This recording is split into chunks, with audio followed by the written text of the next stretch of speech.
बेचो दे कबाड़ के भावे, दिल बेचो दे कबाड़ के भावे। कह देबू केहू से केहू ना दिल लगावे, हाँ कह देबू केहू से केहू ना दिल लगावे। दिल बेचो दे कबाड़ के भावे, दिल बेचो दे कबाड़ के भावे। DJ Rupesh Bhelwa, DJ Rupesh Bhelwa, DJ Rupesh Bhelwa. Aditya recording studio Gopalganj.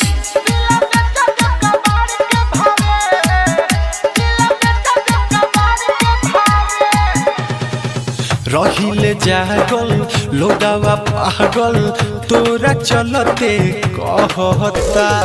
लोर बहाई का हम बताई, कितना दर्द दिल सहता।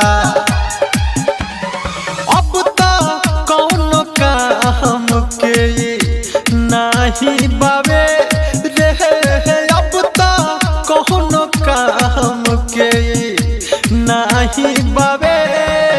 दिल बेचो दे कबाड़ के भावे, दिल बेचो दे कबाड़ के भावे।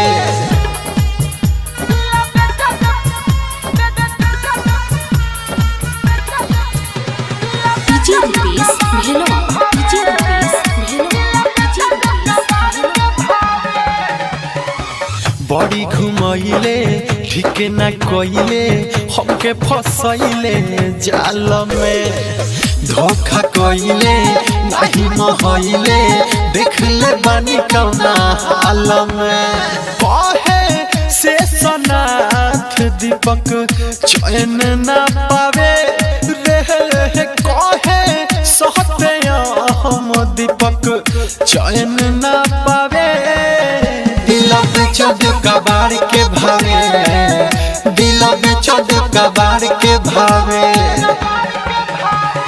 कह देबू केहू से केहू ना दिल लगावे, हाँ कह देबू केहू से केहू ना दिल लगावे।